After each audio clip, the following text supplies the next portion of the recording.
Assalamualaikum warahmatullahi wabarakatuh. Rahayu, rahayu, rahayu. Kembali lagi di channel Nasihat Kehidupan Misteri. Pada video kali ini kami akan membahas tentang misteri Nabi asli Tanah Jawa. Islam merupakan agama dengan standar akal dan logika yang ketat. Ini formula ajaran baru yang memadukan kaidah metafisika dalam balutan fisika dasar penciptaan jagat raya beserta isinya. Itulah kenapa Islam jadi mudah begitu diterima di belahan dunia manapun, termasuk di negeri keramat ini.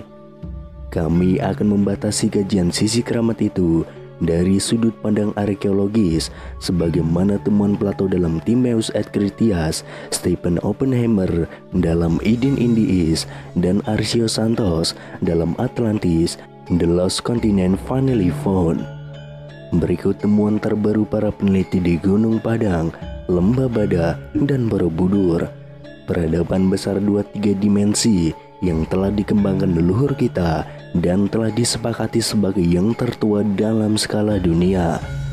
Data faktanya sulit dibantah, autentik.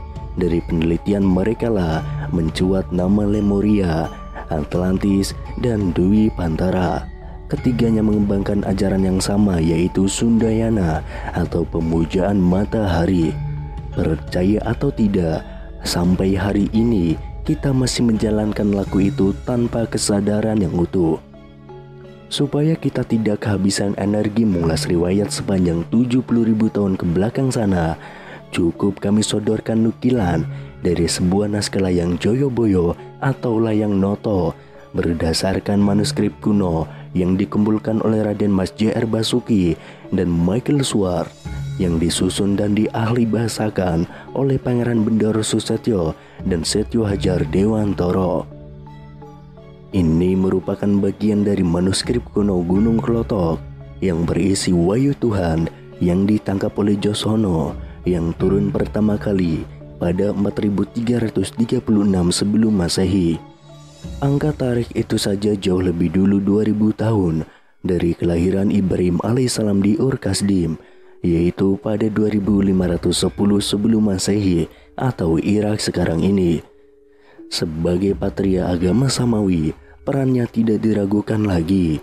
Ia adalah pembawa ajaran tauhid bagi Yahudi, Kristen, dan juga Islam.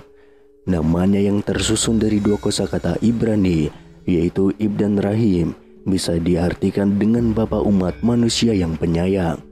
Menjadi wajar bila kemudian tiga agama Samawi itu mempunyai kesamaan visi dalam ajarannya. Sebentar kita tinggalkan Ibrahim di Ur, kini kita menuju ke Mekah dan Madinah yang menjadi epicentrum ajaran Muhammad bin Abdullah. Islam yang ia bawa mendarat di sini nyaris sezaman dengan kehadirannya di dua kota suci itu, yaitu abad ke-6 Masehi. Mengacu pada visi besar Josono di atas, artinya kemapanan ajaran Sundayana kemudian mengalami perkawinan silang atau malah tergerus. Bagaimana cara membuktikannya? Mudah sekali, dengan memahami laku keberagamaan dan kehidupan kita hari ini yang masih dogmatis, doktriner, ataupun sebaliknya. Bentuk perkawinan mesra tersebut dapat kita temukan pada ajaran kaum sufi, yaitu tasawuf atau tasofi. Semisal Syekh Al-Akbar Midin Ibnu Arabi dan Maulana Jalaluddin Rumi. Dua mistikus besar Islam ini terkenal dengan teori emanasinya yang menyertakan matahari sebagai simbol puncak ketuhanan. Ajaran mereka selalu dikaitkan dengan Quran Surat Nur yang berbunyi, Allah pemberi cahaya kepada langit dan bumi. Ibnu Arabi menamakan teorinya ini dengan Wahdatul Wujud. Syekh Burhanpuri yang menganut ajaran itu dan masuk ke negeri Katulistiwa menerangkannya dalam kitab Martabat 7 setali 3 uang saja, sama membahas perkara cahaya dan matahari.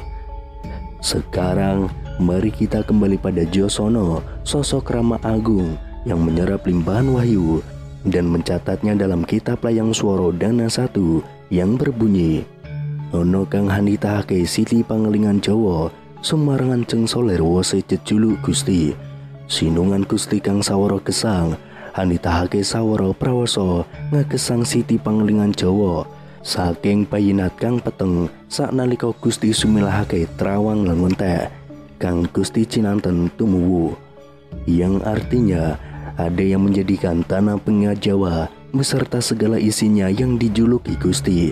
Dialah Gusti yang merupakan permulaan hidup, menjadikan permulaan aturan kehidupan tanah pengingat Jawa dari keadaan yang gelap. Seketika itu Gusti mengubahnya menjadi terang dan nyata. Apa yang Gusti ucapkan bertumbuh.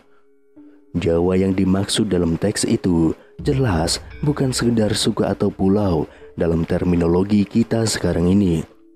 Jika kita memahaminya berdasarkan pendekatan sastra jendra hayu ningkarat pangruating diu atau ajaran keindahan semesta untuk meruat keanggaraan diri, maka Jawa bisa dimaknai sebagai laku hurip nan suwung, kosong dari segala yang bukan dia.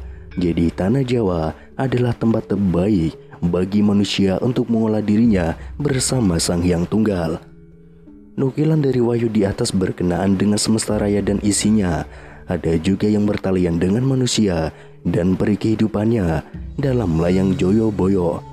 Supaya sira warang Jawa bisa piwane pangerten marang tumitah Jawa, uga tumitah liyane ingkar sukiye, supaya sakeping tumitah bisa jumbuh marang Gusti. Mula kang tenggil proso kantan kena kinaya ngapa, ananing calmo tumitah kiyu wangkal marang Gusti kang paring urip lan patine kabeh tumitah. Kiye wahono Gusti, yang artinya agar engkau orang Jawa bisa memberi pengertian kepada seluruh manusia Jawa, juga manusia lain di jagat raya ini, agar seluruh manusia bisa jumbu atau bersenyawa dengan Gusti yang melampaui segalanya, yang tidak dapat dibatasi oleh apapun. Tetapi manusia keras kepala kepada Gusti yang memberi hidup dan mati kepada seluruh keberadaan. Ini wahyu Gusti. Berpegang pada hadis Nabi Muhammad SAW yang mengatakan bahwa ada 124.000 nabi dan rasul yang tidak tercatat Al-Quran, maka Josono sangat layak kita dapuk menjadi nabi pada zamannya. Amatilah wahyu yang diterima Josono dengan Al-Quran dalam Islam. Sejatinya sama belaka berbicara tentang perintah bagi manusia agar menjadi wakil Tuhan di bumi sebagai penyebar rahmat bagi jagat alit, jagat gede, dan maha jagat. Tuntutan kita sekarang ialah mengajari diri sendiri tentang betapa indahnya belajar dalam hidup, dan hidup yang selalu dalam kondisi belajar. Ilmu terkait menuntun diri ini sudah merupakan riwayat langka di zaman kita ini.